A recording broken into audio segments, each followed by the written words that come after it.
Você sabe que nós estamos vivendo, eu acho que no auge aqui no nosso país, dessa pandemia mundial aí, a questão do coronavírus, né? E o que acontece? As coisas começam a ir para vários lados. Todos estão se protegendo, todos estão incentivando a se proteger cada vez mais, e isso está completamente correto, nós temos que nos proteger mesmo, mas começam a haver outros lados aí, principalmente no meio religioso, falando-se de conspiração, teoria de conspiração da nova ordem mundial, que tudo já estava planejado, que tudo já estava já num cronograma da nova ordem mundial que isso aconteceria, e esses alardes começam a se espalhar pela igreja, começam a se espalhar pelas denominações, enfim. Será que, embora o nosso Senhor Jesus, como eu li aqui no início do programa, já disse que no final dos tempos realmente haveriam grandes catástrofes, grandes epidemias, tremores grandiosos, enfim, uma série de sinais que aconteceria no final dos tempos, mas que a gente não precisaria se preocupar, não. Talvez haveria até perseguições, e vai haver perseguições, mas no nosso contexto que estamos vivendo na atualidade, será que nós podemos afirmar que isso que nós estamos vivendo tem a ver com o final dos tempos? Será que isso já estava planejado para acontecer? Será que faz parte de uma agenda de uma nova ordem mundial e que isso foi planejado acontecer? Como que a gente consegue identificar isso na profecia bíblica? Será que faz parte da profecia bíblica do fim dos tempos? Professor Leandro Quadros. Primeiramente, o estudante sério da Bíblia, ele não vai ficar preocupado com nova ordem mundial, porque ele sabe que Deus está no comando da história e que, na verdade, a única nova ordem mundial que realmente vai existir será o reino eterno de Cristo sendo estabelecido neste mundo, dando fim ao mal, ao pecado e ao seu originador, o diabo. A Bíblia se preocupa em mostrar um conflito cósmico entre o bem e o mal e que nos bastidores da realidade humana existem poderes antagônicos, né? Cristo e seus anjos e o diabo e seus anjos. E nenhum texto da Bíblia nos incentiva a nos preocuparmos com formas de governo, nova ordem mundial. Não, o que Cristo sempre nos estimula a fazermos é estarmos preparados para a sua segunda vinda. Esta é a preocupação dele. Então, quando ele finaliza o capítulo 24 de Mateus, dando os sinais da sua volta, por exemplo, no verso 42 ele diz assim: portanto, vigiai, porque não sabeis em que dia vem o vosso Senhor. Este vigiar é porque, apesar de os sinais indicarem a proximidade da volta dele, nós não sabemos o dia.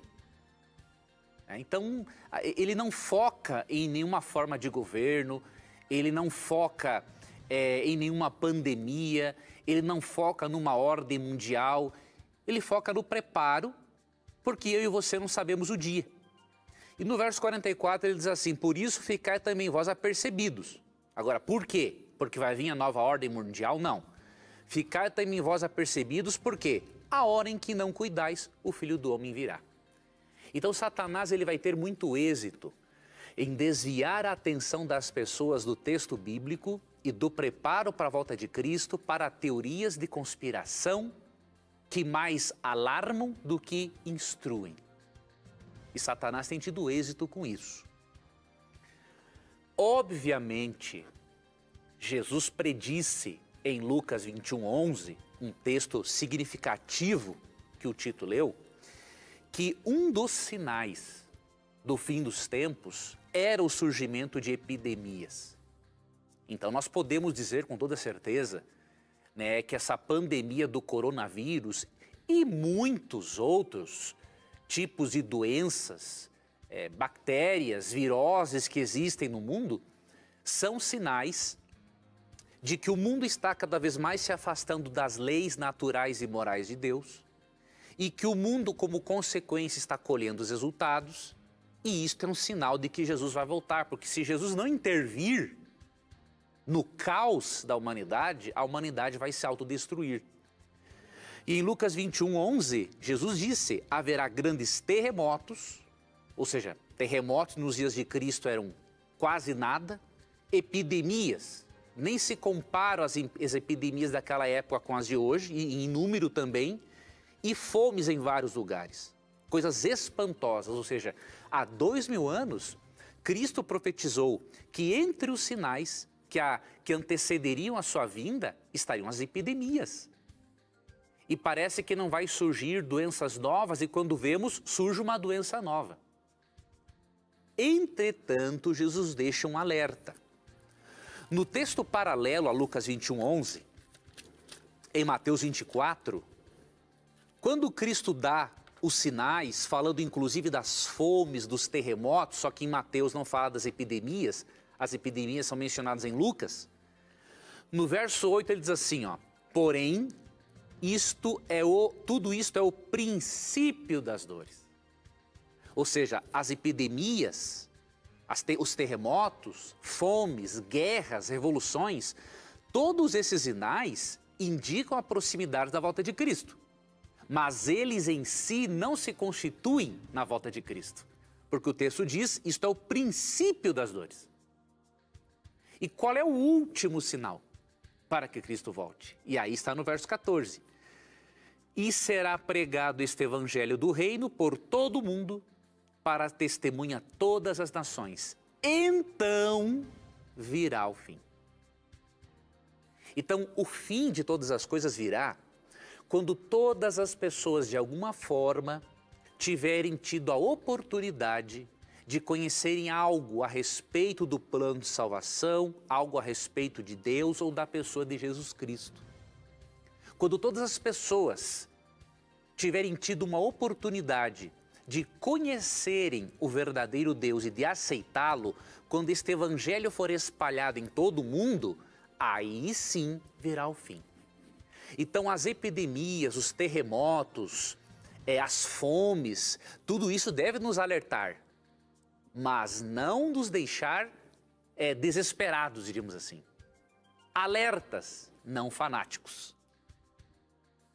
Vigilantes, não criadores de teorias da conspiração. Porque a ênfase de Cristo é sempre no preparo. E outra coisa, para aquele que aceita Cristo como Salvador, a volta de Cristo será, ou o fim do mundo será um evento maravilhoso. Porque o fim do mundo, na verdade, é o fim de um mundo de pecado, de dor, de sofrimento e miséria, para o início de um novo mundo, de uma nova era divina, na qual habitará a paz, o amor e a justiça para todo sempre. Tanto que a volta de Cristo é chamada por Paulo, na sua carta a Tito. Vou ler aqui para você Tito, capítulo 2, versículo 13, que diz o seguinte: aguardando a bendita esperança e a manifestação da glória do nosso grande Deus e Salvador, Cristo Jesus. Então, para aquele que ama a Cristo e o aceita como Salvador, a volta de Cristo é uma bendita, uma abençoada esperança. Então você tem que, como cristão, ficar alerta aos sinais, fazer a sua parte em proteger-se contra as doenças, fazer a sua parte em seguir as leis naturais, morais e dietéticas de Deus, porque fazendo isso, a probabilidade de você ficar doente será menor. Obviamente, não se tem uma certeza ainda sobre a real origem, né, do coronavírus. Existem hipóteses, né? Uma das hipóteses é de que o que hospeda realmente o vírus é o morcego, e o hospedeiro intermediário, um animalzinho chamado pangolim, parecido com um tatu, e que é uma iguaria na China. Muito provavelmente, não se tem certeza, mas provavelmente as pessoas pegaram deste animal. Como eu disse, nós não temos a certeza a respeito disso, né? Estão sendo feitos estudos para verem se o pangolim que eles costumam comer realmente é o hospedeiro intermediário. Se isto for, é mais uma prova de que lá em Levítico capítulo 11, Deus está totalmente certo quando diz assim: filhos, das carnes que existem, comam apenas aquelas consideradas limpas. As que são consideradas imundas, aquelas carnes de animais que são lixeiros da natureza, não comam. Então, o que nós podemos extrair disso? Obediência às leis naturais, espirituais e morais de Deus e dietéticas trazem saúde. Desobediência, doença, sofrimento e morte. E não podemos esquecer, há um conflito entre o bem e o mal. Satanás querendo destruir as pessoas, destruir as vidas, e Deus querendo salvá-las. Então, como estudantes da Bíblia, estejamos preparados para a volta de Cristo, estudemos os sinais, para estarmos alertas, sem nos tornarmos alarmistas. Estar alerta é uma coisa, ser um alarmista é outra totalmente diferente. Devemos ser racionais, não é isso, professor? Exatamente. Não usar da emoção e se desesperar e começar a falar um monte de coisa, que às vezes a Bíblia não está dizendo isso. Exatamente. Nós devemos ter o nosso culto racional, a Bíblia já diz isso. Você foi no ponto, Tito. Romanos... estudar a palavra racionalmente e nos preparar. Isso são indícios, mas o que a gente tem que fazer é nos preparar para estarmos ao lado de Cristo. Viver essa comunhão diária. E a despeito disso, não vamos ter medo de nada, né? Se nós estivermos em comunhão com o nosso Criador, nada teremos medo.